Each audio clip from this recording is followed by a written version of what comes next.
We knew the world would not be the same. Few people laughed. Few people cried.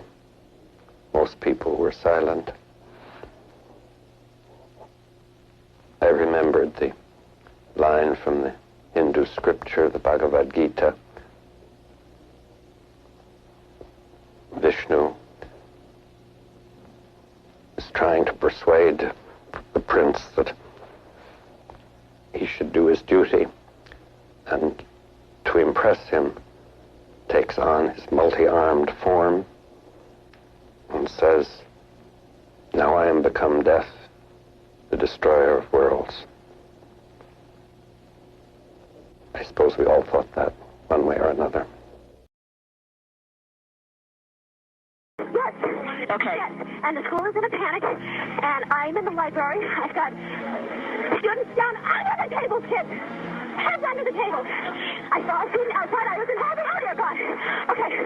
I was on hall duty. I saw a gun. I said, "What's going on out there?" And he turned the gun straight at us and shot. And my God, the window went out. And the kid standing there with me, I think he got hit. We've got help on the way, ma'am. Okay. Okay. Oh, God. Stay in line with me. I'm supposed to go, and put me on hold for right now. Hi, it's Wendy at CNN still. Oh, hi, Wendy. We're just taking names and numbers right now for the press. Okay. Get back to you? Okay, because Fox has somebody on now. Huh? Fox has somebody from your office. I know. We've talked to a whole bunch of people, and it's just, you can only do so many because we got so many more calls coming in. I got to get to my daughter at Columbine at a time for an hour. I can't get anywhere near there. I got to get no information. Sir? Okay, calm down, okay? Well, I think we're entitled to information and parents on where our children are. We have a lot of units out there right now. Tell me I can't get anywhere near it. I want to find out how to get in touch with my daughter. How do I get information on my daughter? I don't have any of that information right now. I do. Why in the hell not? Get over now. My son is Eric here, and I'm afraid that he might be involved in the shooting at Columbine High School. It involves how? He's a member of what they're calling the French Coat Mafia. Have you spoke with your son today, Mr. Harris? No, I haven't. Have they picked up anybody yet? Or They're still looking for suspects. Your son is with who? What gang? well, they're calling them the Trench Coat Mafia. I just heard that term on TV. Stay low, because if you try to leave, I don't want you to get shot, okay? Stay very low and quiet. So he said to stay right, stay low and quiet. Stay right here. Everybody be very quiet. Hi. Hey. That's a brutal one. That's a real brutal one. Sorry. I actually cried. Yep. All right, guys, how are you doing? What's going on, guys? So if you guys haven't figured it out, I changed. we are finishing up Columbine. Yeah. So let's go through the comments real fast while I compose myself. Give me a second here. You know what I didn't do? Holy crap. Not to take away from this, but I am Okay. a demon priest, right? Yes, anyway. Well, I can't help how good I look right now. Hey, Mikey. Hey, Mikey. Hey, Steven. Hello. Hey, Sharon. Hi, Sharon. Hey, Natalie. Hi, Natalie. Yeah, crazy scary. Yeah. Yeah. Oh, goodness. Where did they all go? Okay. Hello. Hey, Sven. Long time no see. Sven. Connor, I don't know who Liz and Frank are, but hello to you. There is no Liz and Frank. Yeah, that was crazy. Creepy. Hey, Kisa. Hi, Kisa. Hello, hello. Yep. You're creepy hot, by the way. Ha ha! Yeah. Nice. Right? Right? And Aka's just crying. I have to pull one more thing up. I did not pull up the second part. Part 2. Now we are going to get Which is into... empty? Oh, what about our notes? Okay, so we actually left off. There is only Zool. There is only Zool. Alright, so we left off starting at the massacre. Thank you, Kisa. Oh, you're not creepy, lame, and stupid. You're not creepy, lame, and stupid. You're pretty damn cute, actually. Yep. Thank you. Connor, I would steal your soul myself. I'm just letting you know. Alright, so... On April 20th, 1999, just weeks before Eric Harris and Dylan Klebold were about to graduate, Brooks Brown, who was smoking a cigarette outside during lunch break, saw Harris arrive at school.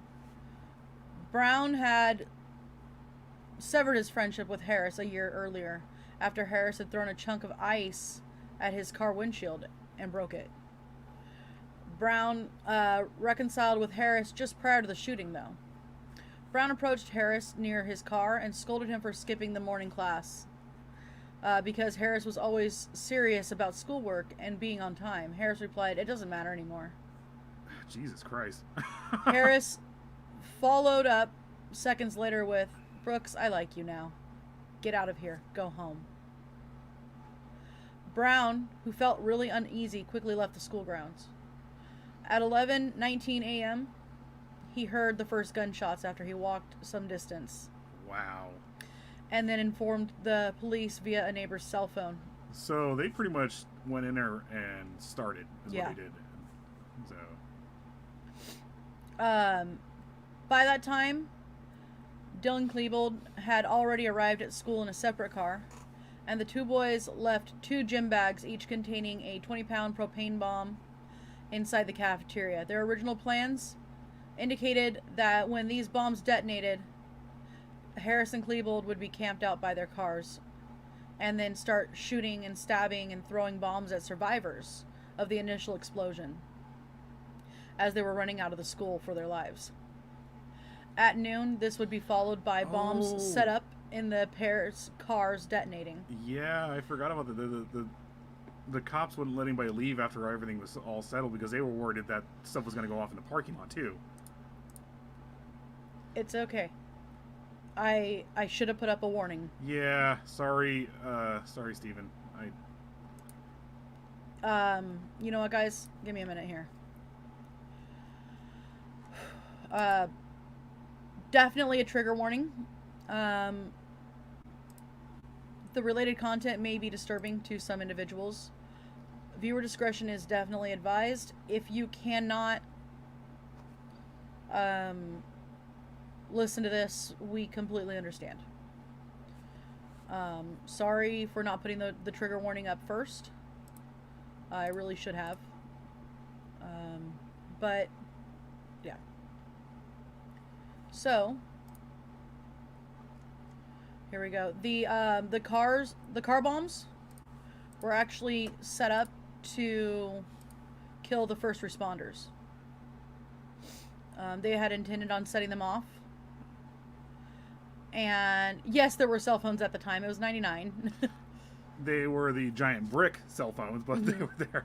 No, I think that they even had smaller cell phones at the time. My mom had an Ericsson. I had a flip phone. Yeah, my mom had a flip phone, and so I was trying to get a pager at the time. Seriously, not to make light of the situation here, but I really was trying to get a pager at the time, and that was every kid in the school had a pager. Yeah, they were simply evil. Mm-hmm. Yeah, this is a very tough one. Even I'm crying. Kisa says hugs, by the way. So yeah, Psychomantium, our mod is correct. If you're sensitive to this topic, please leave. Well, not like in a mean way, but like, please feel free to go. It doesn't hurt our feelings. No, this is a bad one. This is really rough. If you can tell, I'm having a little bit of trouble. Look, next week we're going to be on to happier subjects, which is is Willie Picton. Oh yes, he murdered lots of murder, lots of sex workers, and we're going to be talking about him next week. Happier times. Yeah. Right? Totally. So, let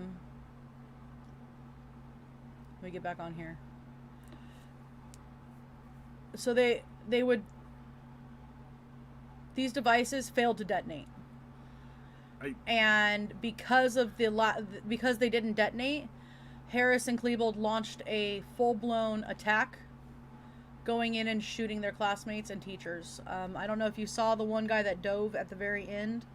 He was a teacher that actually dove in front of some students to protect them.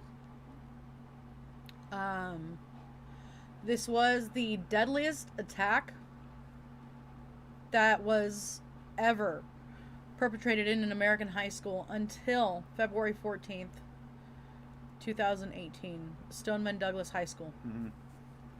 I'm not going to really go into that, but if you guys are interested in looking it up, it is Stoneman Douglas High School shooting. Harris was responsible for 8 of the 13 confirmed deaths.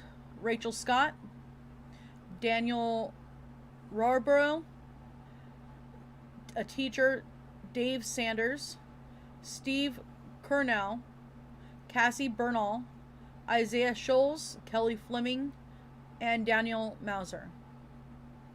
Klebold was responsible for the remaining 5. Kyle Velasquez, Matthew Ketcher, Lauren Townsend, John Tomlin, and Corey DePuter.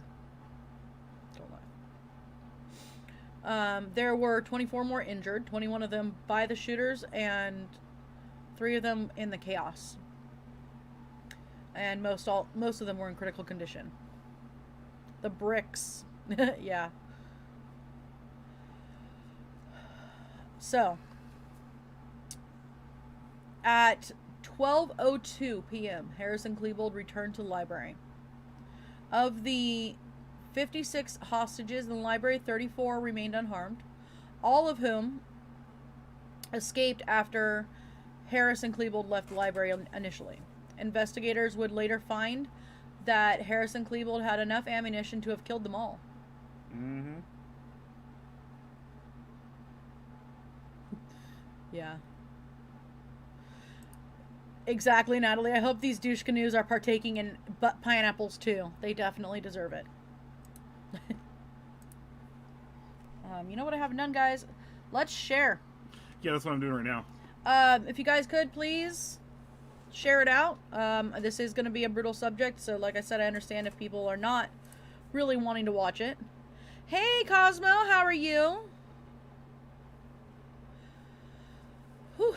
Okay. So this was 20 minutes after their lethal shooting spree had ended, leaving 12 students dead, 1 teacher dying, and another 24 students and staff injured. 10 of their victims had been killed in the library. It's believed that they came back to the library to watch their car bomb detonate, which had been set up to explode at noon. But this didn't happen, as the aforementioned bombs failed. Harris and Klebold went to the west windows and opened fire on the police now. No one was injured in that exchange. Between 3 to 6 minutes later, they walked to the bookshelves near the table, where Patrick Ireland lay badly wounded and coming in and out of consciousness. Student Lisa Kreutz, injured in the early attack, was also in the room and unable to move. By 12:08 p.m., Harris and Klebold had killed themselves. In a subsequent interview, Kreutz recalled hearing a comment such as, "You, in the library," around this time. Harris sat down with his back to a bookshelf and fired the gun through the roof of his mouth. Klebold went down on his knees and shot himself in the left temple with his Tech-9. An article in the Rocky Mountain News stated that Patty Nelson overheard them shout 1, 2, 3 in unison just before a loud boom. Nielsen said that she had never spoken with either of the writers. What? Where you at? It says Nielsen said she had never spoken with either of the writers of the article, and the evidence suggests otherwise. Yeah, it's just another thing you have to understand.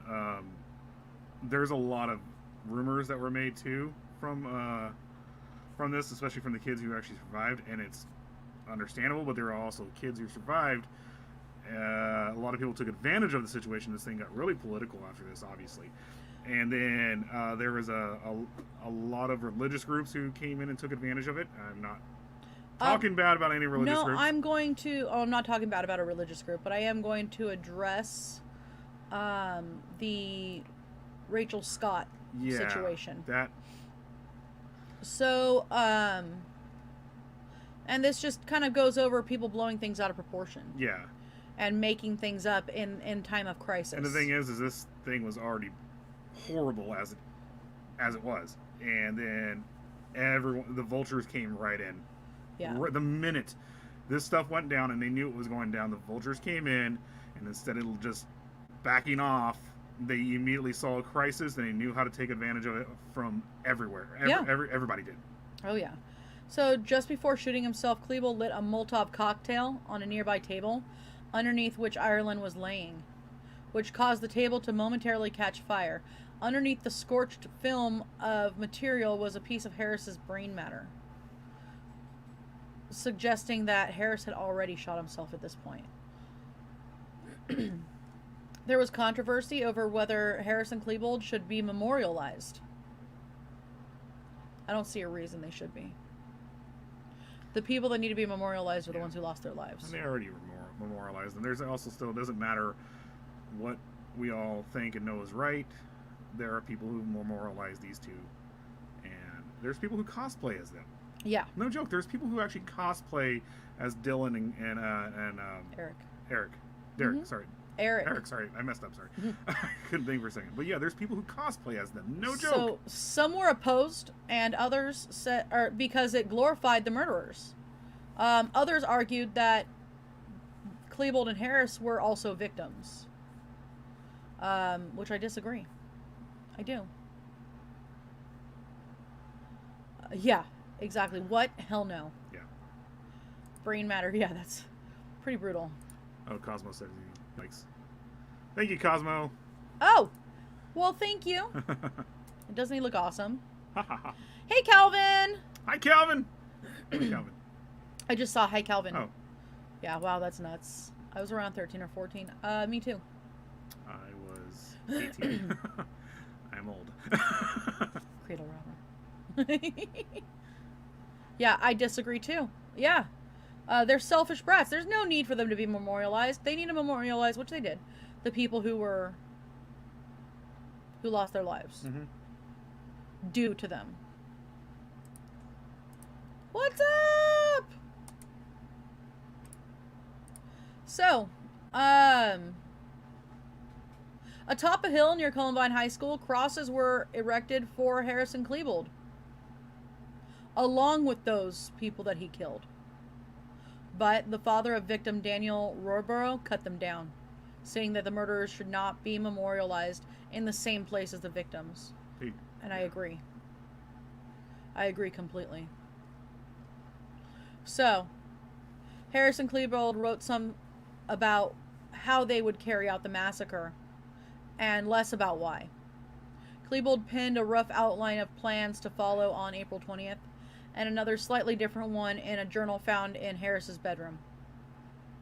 In one entry in his computer, Harris referenced the Oklahoma City bombing. They mentioned their wish to outdo it by causing the most deaths in the U.S. history. They also mentioned how they would like to leave a lasting impression on the world with this kind of violence, which they did. Much speculation occurred over the date chosen for their attack. The original intended date of the attack may have been April 19th. Harris required more ammunition from Mark Maines, who did not deliver until the evening of April 19th. So Harris and Klebold were both avid fans of KMFDM, which is... Keep Madonna from doing music. Yep. An industrial band led by German multi-instrumentalist Sasha Konietzko. I'm not a fan of KMFDM, except for the Mortal Kombat soundtrack. I was going to say, hello, Mortal Kombat. Well, yeah, that's the only thing that I'm a fan of, really. Everything else with KMFDM is just not that good. Yeah, narcissist psychopaths at its finest. Yep. Absolutely. That's nuts. Yeah, you're right, Mikey. That is nuts to even think of memorializing either of them. Yeah. They've somewhat learned since then, I'm noticing. A lot of the media will not say people's names anymore. Is this the other notes, or is this the first notes? These are our first notes. Oh. So... the other notes actually go into all this. So basically, it was revealed that the lyrics to the song Son of a Gun, Stray Bullet, and Waste were posted on Harris's website, and that the date of the massacre, April 20th, coincided with both the release date of the album Adios and the birthday of Adolf Hitler. Harris noted the coincidence of the album title and April release date in his journal. In response, so Sasha issued a statement that said that KMFDM was against war, oppression, fascism, violence, and that's against others. And none of us condone any Nazi beliefs whatsoever. On April 22nd, 1999, Washington Post article described Harris and Klebold. They hated jocks, admired Nazis, and scorned normalcy. They fancied themselves devotees of the Gothic subculture, even though they thrilled to the violence denounced by much of the fantasy world. They were white supremacists, but loved music by anti-racist rock bands. The attack occurred on Hitler's birthday, which led to the suspicion in the media. That was all coincidental. Oh, well, that's what I'm saying. Yeah, this is the other side taking advantage of this. It's like, no, they just wanted to cause death and mayhem. That's all they wanted to do. Yeah, exactly. So, hold on. Some people, such as Robin Anderson, who knew the perpetrators, stated that the pair were not obsessed with Nazism, nor did they worship or admire Hitler in any way.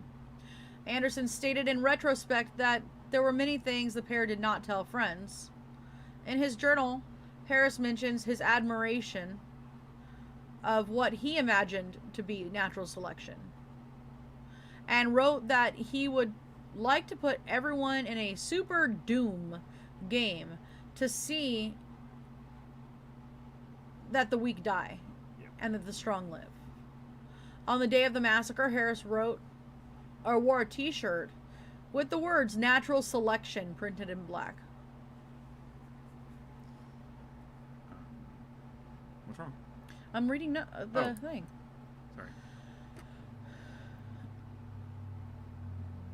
Yeah, you're right. Yeah. Cosmo says that he thinks that the entire situation is just insane. Yeah, absolutely. If I remember right, parents tried to pick up their kids that day, and the school wouldn't let them leave. There was a purpose for that. It was like I said earlier, Keith, that they didn't know what was going on in the parking lots, and rightfully so. There were actual bombs in the parking lot. They also didn't know who all was involved. Yeah, so it's a sickening thought, but the right thing to do. You keep they know the two perpetrators killed themselves that were in the school. But they didn't know if there were more. You keep them in there, and it sucks, but you keep them in there because if they go outside, there could be more death, more destruction. So, Mikey says that song "Jeremy" by Pearl Jam was massively judged because of this, and I think it was even banned on MTV. Yeah, and that song was completely different. I mean, yeah, it was about a bullied kid, but he actually really did commit suicide in front of the class. It was a real thing. He didn't go in there and kill other kids. He just killed himself. So, and that's where his was tragic. Yeah.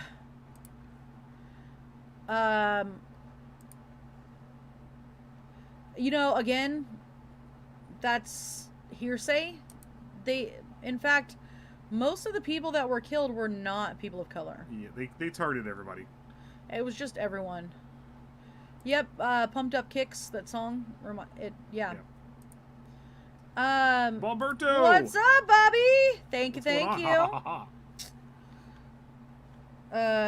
Yeah. So, Kisa agrees with you? I hope so. I'm kidding, Kisa. I'm kidding. Alright, so at the end of Harris's last journal entry, he wrote, "I hate you people for leaving me out of so many fun things. And no, don't say, well, that's your fault, because it isn't.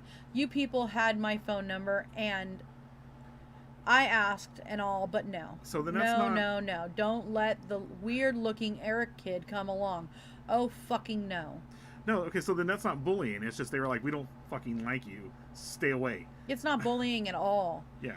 They picked up on him. They picked up on how he was. They knew how crazy he was. They knew he was a little psychopath, and they knew that people had a sense about him, that they knew what was going on, So, or knew at least something was going to happen. So, Klebold said on the basement tapes, "You've been giving us shit for years. You're fucking gonna pay for all the shit. We don't give a shit because we're gonna die doing it." Now, Klebold actually was made fun of. he was bullied, but not to the extent, again, that the media likes to say. Yeah, no. He was just shy and stayed away from people. And then, because he was shy and awkwardly tall and stuff like that, that's where they got him. But it wasn't like physical bullying where they were just beating the crap out of him day in, day out. They weren't doing any of that stuff to them. So accounts from various parents and school staffers describe bullying at the school as rampant. Nathan Vanderow, a friend of Klebold, and Elisa Owen, Harris's 8th grade science partner, reported that Harris and Klebold were constantly picked on. Vanderow noted that a cup of fecal matter was thrown at them. Okay, yeah, that's pretty bad, if it's true.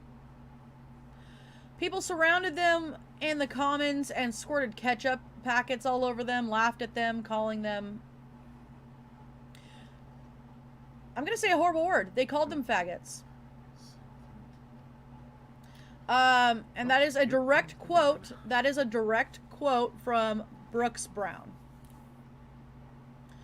That happened while teachers watched. They couldn't fight back. Yeah. They wore the ketchup all day and went home covered in it.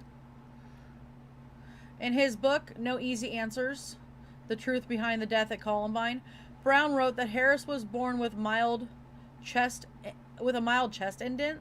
This made him reluctant to take his shirt off in gym class, and other students would laugh at him. A lot of tension in the school came from the class above us, Chad Laughlin states. There were people fearful of walking by a table where you knew you didn't belong, stuff like that. Certain groups certainly got preferential treatment across the board. I caught the tail end of one really horrible incident, and I know Dylan told his mother that it was the worst day of his life. That incident, according to Laughlin, involved the seniors pelting Klebold with ketchup-covered tampons in the Commons. However, other commentators have disputed the theory that bullying was a motivation for the factor. They were not. These, especially Eric Harris, he was messed up from the start. It was even prior to whatever little bullying happened. It didn't matter with them. Like, this was bound to happen because these two were not right in the head. They had every means to pull these when they were stealing computers and doing all this other stuff. They could have pulled them. Could have pulled them out, put them into therapy, all this other stuff, and found out exactly what was going on with these kids. But they didn't. They let it go. So, let's get into some of the comments here.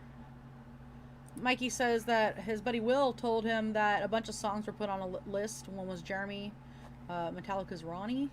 Yeah, Ronnie is actually a really good song. And a song relating to a shooting. That would make sense. Rebecca says, hey, Rebecca, by the way. Hi, Rebecca. She said that they locked us down at our school because someone took and did a prank call from another school. Yeah, they didn't. My school, they didn't lock us down. They just basically, like, no one showed up for a week and a half. Cosmo says psychopath isn't even the word for it. Psychotic is more like it. Yeah. Yeah. Sven said in Germany, we call guys like this fuck fails. Love it. Yuck, ketchup covered tampons. Disgusting. Yeah. Not cool.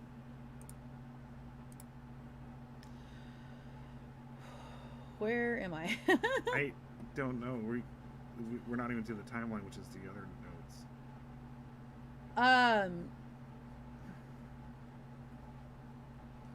Where is this? Oh, here we go. Let's go to the other notes. Where's the timeline? Watch out. You want to play commercial real fast? Yeah, we're going to actually play a commercial really fast. We'll be right back. We will be right back.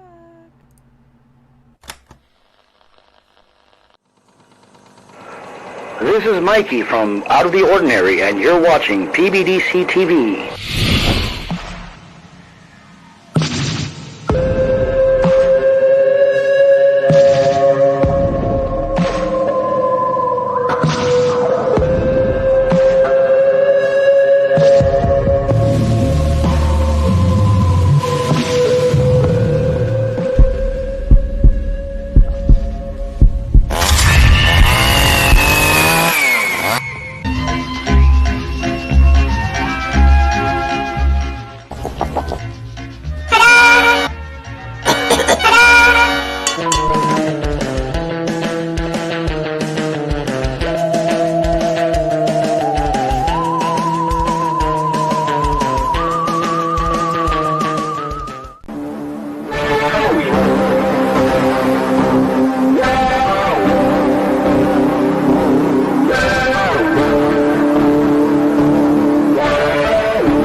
When I'm listening to music and getting a little bit of time for some creepy research, I'm always representing with my PBDC merch.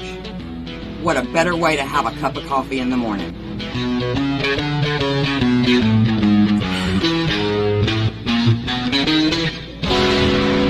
Don't forget to check out our other cool merch at rootsbleedred.com. That's rootsbleedred.com.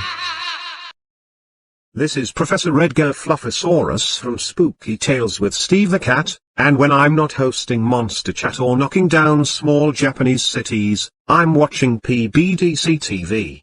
Now back to the show.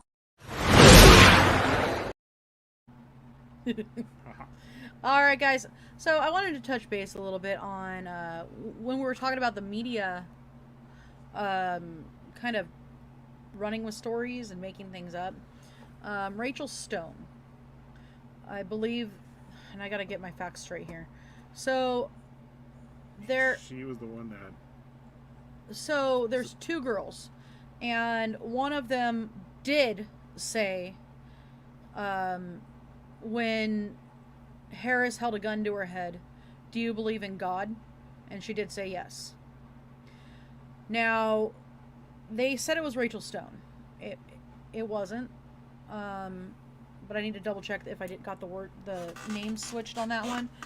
But what happened was churches and the media and everybody ran with this, right? And then the report turned out to be false. And there is a quote from one of the church members saying, well, we were already 6 months into believing this, and if we decided to say that it wasn't true now, you know, people were holding on to this. And I'm going, then just speak the truth. Say it, we messed up, because somebody did say it. Mm-hmm. They just didn't they didn't attribute it to the proper person. No, they didn't, and they ran with it, and to this day, there are people who still quote that, you know, and saying it's her, and it was like, no. It was another girl. I think a lot of people, even her family members, have come forward and said that she didn't say that. Yeah, well, they said that's not her. That's not how she was. Yeah. But now, mind you, it did happen. He did hold a gun to someone's head and say, "Do you believe in God?" And then said, "Tell me where your God is now." This is what we're saying, that a lot of groups from both sides of the political spectrum, from religious groups to everything, took this tragedy and ran with it. Yeah. Everybody from the media, from both sides of the political aisle, from the religious groups, all of them gained something from this crisis. Mm-hmm. So. Yeah, media, God help us. All right, so let's get back on track. I'm going to kind of go back into something. We're going to go backwards a little bit, but then we got this. So, in 1996, 15-year-old Eric Harris created a private website on AOL. It was initially the host levels Harris created to use for his first-person shooter video game Doom, and Doom 2, as well as Quake. On the site, Harris began a blog. It included details about Harris sneaking out of the house to cause mischief and vandalism, such as lighting fireworks with his friend Dylan Klebold and a few others. Harris worked at a fireworks stand and had received several fireworks as a result. The mascot of the Columbine High School was the Rebels, and they would call sneaking out the Rebel Missions. Harris and Klebold adopted the names Reb and Vodka, respectively. Beginning in early 1997, the blog posts began to show the first signs of Harris's anger against society. By the end of the year, the site contained instructions on how to make explosives. Harris wrote the first true pipe bombs created entirely from scratch by the Rebels. Now, our only problem is to find a place that will be ground zero. Harris's site attracted few visitors and caused no concern until August of 1997. Harris ended a blog post detailing murderous fantasies with, "All I want to do is kill and injure as many people as I can." Especially a few people, like Brooks Brown, a classmate of his, that, as we mentioned earlier,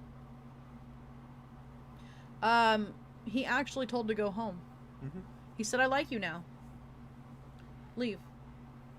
Which he could have easily just shot him right there and started everything up. Yeah.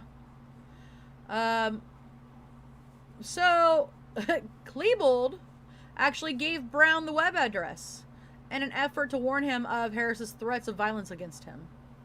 Others suggest, though, that it was actually his brother, Aaron, that found it and gave it to Brooks Brown. After Brown's parents viewed the site, they contacted Jefferson County Sheriff's Office on August 7th, 1997. When investigators Michael Guerrera accessed the website, he discovered numerous violent threats directed against the students and teachers of Columbine High School. Guerrera wrote a draft affidavit requesting a search warrant of Harris's household. The affidavit also mentioned the discovery of an explosive pipe bomb and suspicion of Harris being involved in an unsolved case.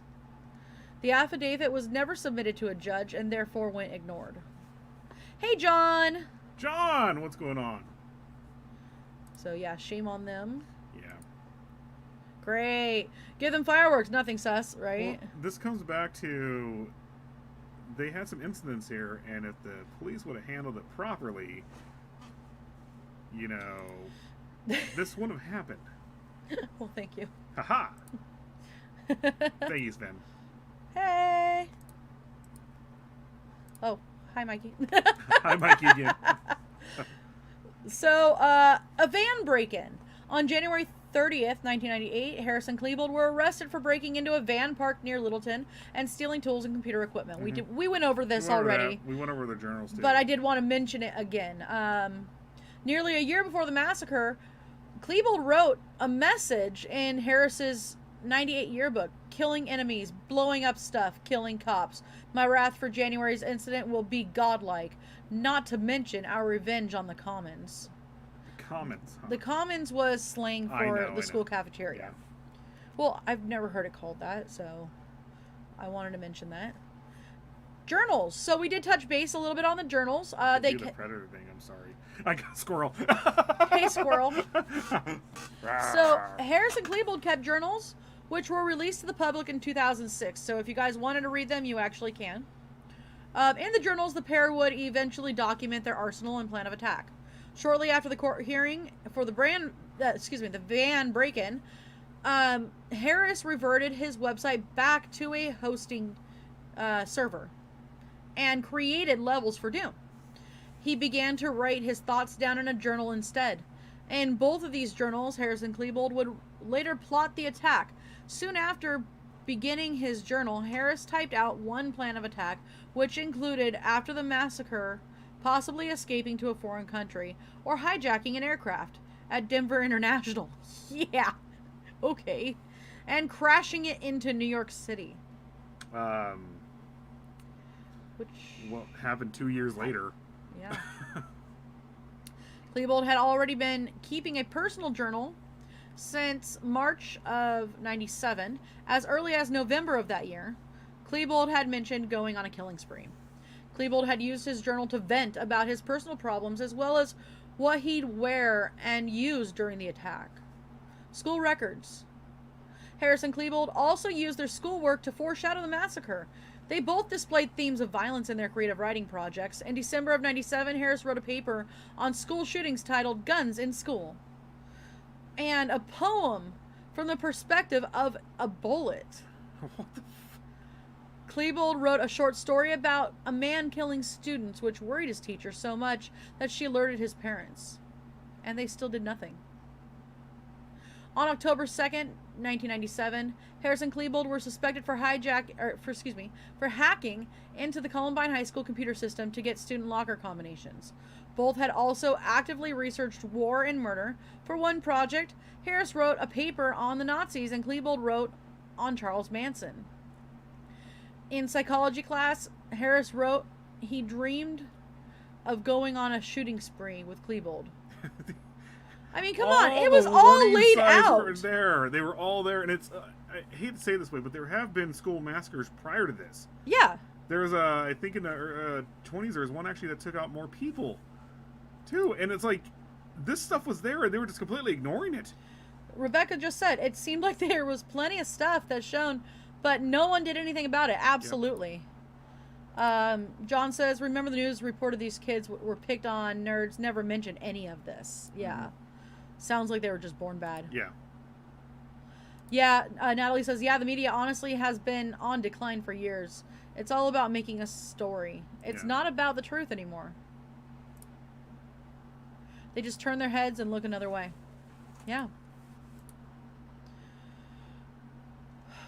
So, Harris's journal also describes several experimental bomb detonations, which we talked about earlier. Yeah. So, the tapes. Harris and Klebold were both enrolled in video production classes and kept 5 videotapes that were recorded with school video equipment. Only 2 of these, Hitman for Hire and Rampart Range, and part of a third known as Radioactive Clothing, has been released.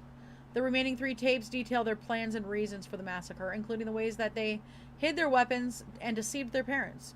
Most of these were shot in Harris's family basement and are thus known as the basement tapes. 30 minutes before the attack, they made a final video saying goodbye and apologizing to their friends and families. In December of 1999, before anybody else had seen them, Time magazine published an article on these tapes. The victims' family members threatened to sue Jefferson County. As a result, select victim families and journalists were allowed to see them, and they were then kept from the public indefinitely for fear of inspiring future massacres. The tapes have since been destroyed. I don't believe that. The tape's been destroyed, but they digitized them is what they did. There are only transcripts from some of the dialogue, and a short clip recorded surreptitiously by a victim's father. I absolutely guarantee the FBI is not going to destroy anything like this. Heck no. No way. They use it for training. Yeah. The pair claimed they were going to make copies of the tape and send it to the news stations, but that never happened. When an economics class had Harris make an ad for a business, he and Klebold made a video called Hitman for Hire on December 8th, 1998, which was released in February of 2004. It depicts them as part of the Trenchcoat Mafia, a clique in the school who wore black trench coats, extorting money for protecting preps from bullies. They were apparently not part of the Trenchcoat Mafia, but were friends with some of the members. They wore black trench coats on the day of the massacre, and the video seemed a kind of dress rehearsal, showing them walking the halls of the school and shooting bullies with fake guns. On October 21st, 2003, a video was released showing the pair target practicing. I remember that video. On March 6, 1999, in nearby foothills known as Rampart Range. It wasn't just a pair. They had all their friends there with them. They had too. friends. Yeah, they were all shooting. If we didn't know who they were, the video really wouldn't seem all that suspicious. Have a hair right here. I can't touch you, so. I know. The Nixon tape. Before the massacre, Harris left a microcassette labeled Nixon on the kitchen table. On it, Harris said, "It is less than 9 hours now," placing the recording at sometime around 2:30 a.m. He went on to say, "People will die because of me. It will be a day that will be remembered forever." He was right about that. So we went over the guns last show. We could skip past that. But I mean, Tech 9s, shotguns that they sawed off. Yeah. And we went over the explosives being homemade with propane tanks. Yeah. 3 days before the shooting, Klebold actually went to prom with Robin Anderson, who, by the way, helped them acquire the rifles. But because she went to the police and cooperated with the FBI. Yeah. She was not charged. They basically said, "Look, you have to give up the guy who was a straw purchaser for you, or we're coming after you," is basically what they did. And in that situation, Mark Maines and Phil Duran were the ones who went down, as they should have. So now we're going to go into pipe bombs, cafeteria bombs, and car bombs. So, in addition to firearms, the complex, highly planned attack involved several improvised explosive devices, or IEDs. They obtained the instructions from the Anarchist Cookbook, and they constructed a total of 99 bombs. These included pipe bombs, carbon dioxide cartridges filled with gunpowder called crickets, Molotov cocktails, propane tanks converted into bombs, and they were going to use this in the cafeteria and in their cars and other various places. For ignition, they used kitchen matches, cannon fuses, model rocket igniters, as well as timing devices built from clocks and batteries from the cafeteria, or for the cafeteria and the car. During the massacre, they carried lighters as well as matchstick strikers, taped to their forearms to light the pipe bombs and the crickets. They had 45 crickets, 8 of which detonated. They really sucked at that. It's a good thing, but they really did suck at making bombs. I was about to sit there and be like, well, they didn't exactly know what they were doing. This is the first time they did this. Yeah.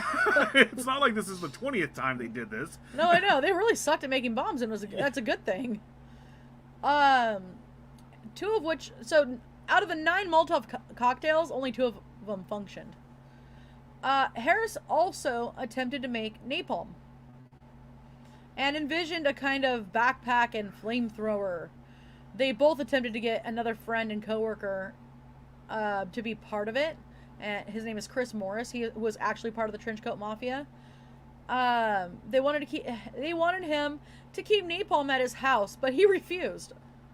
Good on him. Yeah, he was Harris actually smart. also tried to recruit him to be the 3rd shooter. So which John, he actually brought up. I wonder if there were others involved who chickened out, which is right there. Yep. I don't necessarily he wasn't really involved. I don't even think he chickened out. He just basically said, you know, he was like, "Fuck you guys." No, we're not doing this. So maybe all those bombs going off is why the police wouldn't go in. Yeah. Well, it's because they knew that there were bombs in there. They knew there were bombs in the cars. They knew there were bombs, or they were around the area. It was a hard situation for the police, especially for the SWATs, because I'll say this, they actually never dealt with this before, with it actually going off. Not in Littleton. They had all the warning signs of what was going on here, and they could have stopped it, but when everything happened, the SWAT, all this other stuff, they never dealt with this. They knew if they went in, guns blazing too, 1, they could be put in harm's way with bombs and stuff like that. 2, they could have been hurting kids. They would have definitely, if they would have went in guns blazing, they would have been shooting kids on accident too, because there's victims on both sides in war, obviously, and that's what this would have become. So Rebecca said, how did their parents not see any of this? Well, I want to say Harris's dad, we touched base on his dad. And Harris's parents were actually... One was a caterer, his mom. No, that was Klebold. No, I thought it was Harris. No, it was Klebold. They're the ones that were kind of toward the hippie-ish side. And Harris's parents were the ones that were from Nebraska, I think. I'm going back. Okay, anyway, so that's... They were from Kansas. Oh, no, they were both from Colorado, but he was born in Kansas. But his parents were kind of involved in his life. They didn't exactly... Well, so Harris's dad was in the Air Force. They moved around a lot. Harris's mom was a homemaker and then became a caterer. Oh, okay. It was Klebold's parents. Actually, his mom didn't work and decided to get back into the workforce. Wasn't there something like that? That was Harris. Okay. Just now, like the caterer. And then so Klebold's parents, he was involved in like Cub Scouts. He was born and raised in Colorado. His mom stated when he was born that a dark shadow followed him. The parents weren't, I don't know. They kind of it was a different time back then too. I know parents were involved, but at the same time, I could remember... Latchkey kids. I was a latchkey kid. I was too, and I remember don't get into trouble. That's basically what was told to me, and I didn't. But, I did. Yeah. Again, in hindsight, who'd think 2 kids would shoot up a school? But of course, now we know better. That's right, John. Natalie says, I know when my kids fart sideways. Yeah. Even when I worked full time.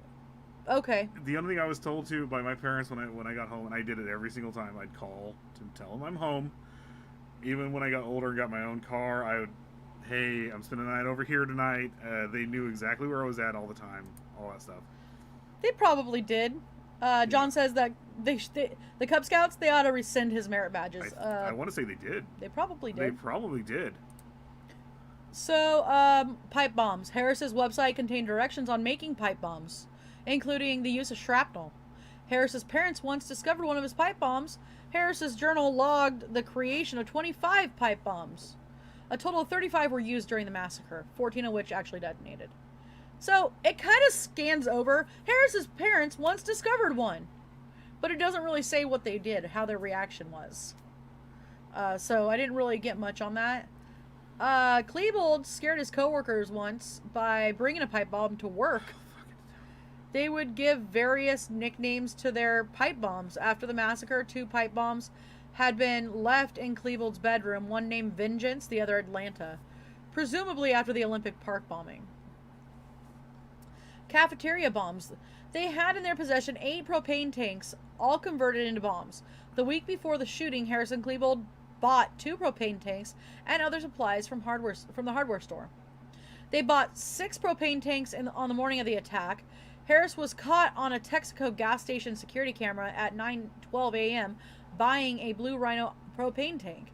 Both cafeteria bombs included a single 20-pound tank, attached pipe bombs, and supporting gas canisters alongside. Those didn't go off. Mm-hmm. Car bombs. Both car bombs were made of 2 20-pound propane tanks, pipe bombs, and various containers filled with gasoline spread throughout. 8 pipe bombs were placed in Klebold's car, 1 in Harris's car. Investigators speculated that they were intended to detonate after the massacre for the crowd, for the first responders, for the news crews, and then the people running out. Yep. Knives. Harris and Klebold were both equipped with knives, but investigators do not believe that they ever used them during the massacre. Harris had a boot knife on his belt and a Khyber Pass machete taped to his ankle. Both had an R etched into the handle, and the machete had a swastika on the sheath. Klebold had a Cobra knife mounted on his belt and a switchblade in his right pocket. You know, somebody like these people who were bombing and shooting, they're not gonna go up close like that. Mm-hmm. They're not gonna. They didn't. Yeah, they're not. They're just not. They already knew what was gonna happen. They already knew they were gonna commit suicide at a certain point. Everything like that. Yeah. They knew. So. All right. We already went through the massacre. We went through the planting of bombs. We went through when it began. So. Yeah, it started at 11:19. We already got through that. We didn't go through all this part. Oh, cool. Okay. So, we're going over tonight because, I mean, it's Eating Sundays. Why not? Well, we have to be done soon. Oh, we do? For Ghoul Radio. Oh, sorry, Ghoul Radio. Yeah. Natalie, I'm sorry. No, it's on at 7. We still got like a few more minutes. So. Okay, so real 10. fast. At 11:19 a.m., 17-year-old Rachel Scott and her friend Richard Castaldo were having lunch and sitting on the grass next to the west entrance of the school. Klebold threw a pipe bomb towards the parking lot, and the bomb only partially detonated, causing it to give off smoke. Castaldo thought it was no more than a crude senior prank. Likewise, several students during the incident first thought that it was just a prank. The witness reported hearing "Go, go!" before Klebold and Harris pulled their guns from beneath their trench coats and began shooting. Scott was killed instantly when she was hit 4 times with rounds fired from Harris's carbine. 1 shot was to the left temple. Castaldo was shot 8 times in the chest, arm, and abdomen. He fell unconscious to the ground and was left paralyzed below the chest. Harris aimed his carbine down the west staircase in the direction of 3 students, Daniel Rarbaugh, Sean Graves, and Lance Kirkland. The students figured they were paintball guns and were about to walk up the staircase directly below the shooters. Harris fired, killing Daniel, while injuring Graves and Kirkland. Dave Saunders, a teacher and a coach at the school, was in the cafeteria when he heard gunfire and began warning students. The shooters turned and began firing west in the direction of the 5 students sitting on the grassy hill adjacent to the steps and opposite the west entrance of the school. Michael Johnson was hit in the face, leg, and arm, but ran and escaped. Mark Taylor was shot in the chest, arms, and leg and fell to the ground, where he faked dead, and other 3 escaped uninjured. Klebold walked down the steps toward the cafeteria. He came up to Lance Kirkland, who was already wounded and lying on the ground, weakly calling for help. Klebold said, "Sure, I'll help you," and then shot him in the face with a shotgun. And although gravely injured, Kirkland would survive.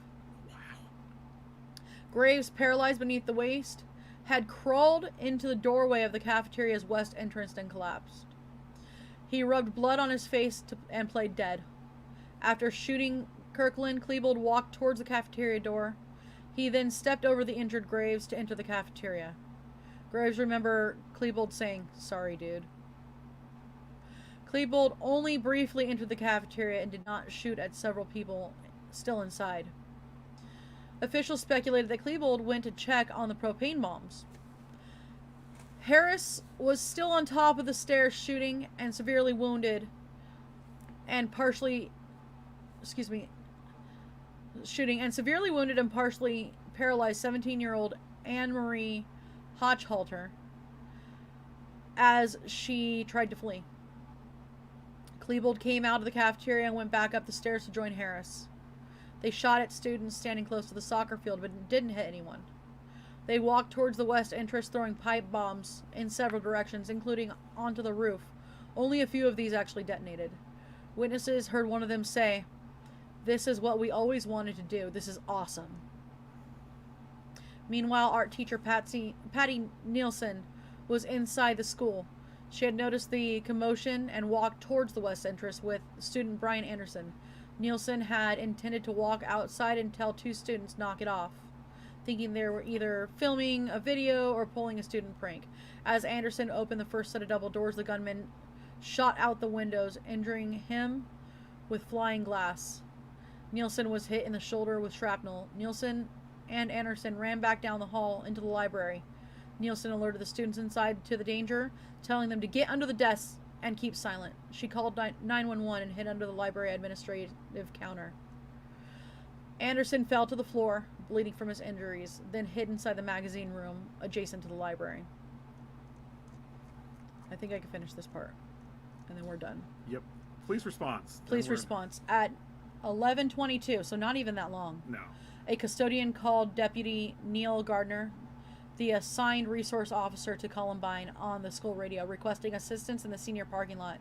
The only paved route took him around the school to the east and the south on Pierce Street, where at 11:23 a.m. he heard on his police radio that a female was down and assumed that she had been struck by a car. While exiting his patrol car in the senior lot at 11:24, he heard another call on the radio. "Neil, there's a shooter in the school." Harris was at the west entrance, immediately turned and fired 10 shots from his carbine at Gardner, who was 60 yards away. As Harris reloaded his carbine, Gardner leaned over the top of his car and fired 4 rounds at Harris from his service pistol. Harris ducked back behind the building, and Gardner momentarily believed that he had hit him. Harris then emerged and fired at least 4 more rounds at Gardner, which missed and struck 2 parked cars, before retreating into the building. No one was hit during that exchange of gunfire. Gardner reported on his police radio, "Shots in the building. I need someone in the south lot with me." By this point, Harris had shot 47 times and Klebold just 5. How? He was a horrible shot. No, that's not that. This kid was able to function under fire. Yeah. He was a psychopath. This is where all the conspiracy theories come in here. How was he able to do this? So the shooters then entered the school through the west entrance, moving along the main north hallway, throwing pipe bombs and shooting at anyone they encountered. Klebold shot Stephanie Munson in the ankle, but she was able to walk out of the school. The pair then shot out the windows to the east entrance of the school, after proceeding through the hall several times and shooting towards and missing any students they saw. They went towards the west entrance and turned into the library hall. Deputy Paul Smoker and Paul Magor motorcycle patrolmen for Jefferson County Sheriff's Office were writing a traffic ticket north of the school when the female down call came in at 11:23. Taking the shortest route, they drove their motorcycles over grass between the athletic field and headed towards the west entrance. When they saw deputies Scott Taborski, Rick Searley, and Kevin Walker following them in their patrol car, they abandoned their motorcycles for the safety of the car. The 6 deputies had begun to rescue 2 wounded students near the ball fields when another gunfight broke out at 11:26, and Harris returned to the double doors and again began shooting at Deputy Gardner, who fired in return. From the hilltop, Deputy Smoker fired 3 rounds from his pistol at Harris, who again retreated into the building. As before, no one was hit. Inside the school cafeteria, Dave Sanders and 2 custodians, John Curtis and Jay Galatine, initially told students to get under the tables and successfully evacuated the students up the staircase leading to the 2nd floor of the school. The stairs were located around the corner of the library hallway in the main south hallway. Sanders then tried to secure as much of the school as he could. By now, Harris and Klebold were inside the main hallway. Sanders and another student were down at the end of the hallway, where he gestured for students in the library to stay. They encountered Harris and Klebold, who were approaching the corner of the hallway. Sanders and students turned in and ran to opposite directions. Harris and Klebold shot at both of them, with Harris hitting Sanders twice in the back and the neck, hitting his teeth on exit, but missing the student. Wow. The latter ran into the science room and warned everybody to hide. Klebold walked towards Sanders, who had collapsed, and tossed a pipe bomb, then returned to Harris in the library. Sanders struggled towards the science area, and a teacher took him into the classroom where 30 students were located. Due to his knowledge of first aid, student Aaron Hansey was brought to the classroom from another by teachers despite the unfolding commotion. With the assistance of fellow student Kevin Starkey, the teacher and teacher Teresa Miller, Hansey administered first aid to Sanders for 3 hours, attempting to stem the blood loss using shirts from the students in the room and showing him pictures from his wallet to keep him talking. Using the phone in the room, Miller and several students maintained contact with the police. As the shooting unfolded, pipe bombs were tossed in the hallways down into the cafeteria. Patty Nielsen in the library called 911, telling her story, urging students in the library to take cover. And according to transcripts, her call was received at 11:25. I was hoping I could finish this, but I have a little bit more. So, honestly, you guys know what happened. Yeah, the massacre, we actually did talk about the massacre and everything, what we showed. The library and everything. Yeah. So, I'm just going to end it with this. Rachel Scott, Daniel Rohrbrow, William David Sanders, Kyle Velasquez, Cassie Bernal, Isaiah Scholes, Matthew Ketcher, Lauren Townsend, John Tomlin, Kelly Fleming, Daniel Mauser, and Corey DePuter. Those are all the kids and the teachers that lost their lives. And with that, we are going to end, guys. Well, get to some comments real fast. People were saying some stuff. Well, okay. So, we have 4 minutes. Yeah. Yeah, you'd think somebody there survived would recognize stuff making booms. Yeah. How'd they hide that from their parents? Son, why do you have 7 propane tanks? Exactly. Yeah. As kids, we used to blow up shit all the time, but never come up with an idea to hurt anyone. Oh, exactly. We just like to blow things up. Yeah, exactly. Adrenaline is a hell of a drug. Yeah, I don't know with the loading and reloading and all that stuff, he was under fire and he was able to do that. He was not afraid of dying and had adrenaline going. Yeah. Horrible story. Yeah. Sad day. Those 2 were born bad. They were bound to commit some hideous crimes. Sorry. Hideous crimes. Thank you. Tough but great show. History is important. Thank you for covering it. Well, I'm going to mention, if you guys ever want to get to look it up, Eric Harris's mom does a lot for charity. she has stated that she tries to make up for what her son did. She really, really does a lot of good things. Yeah. So if you ever get the opportunity to look up her stuff, I'd recommend it. And again, next week, we're moving on to a happier subject. Cannibalism. And the possibility if you are 40 or older, living in northern United States, you probably have eaten people. There is a good chance, because we're talking about Willie Picton next week. And yeah. That's what we were saying, Sven. There had to be some kind of training. There had to be training. I mean, we're gun owners, and I practice how I shoot, how I practice, or practice how I'm supposed to shoot, and that is hard to do. Mm-hmm. So, all right, guys. Stay tuned. In 20 minutes, we're doing Ghoul Radio is going to be on, and it's going to be the Undead. Alrighty. So, all right, guys, we're out. Bye.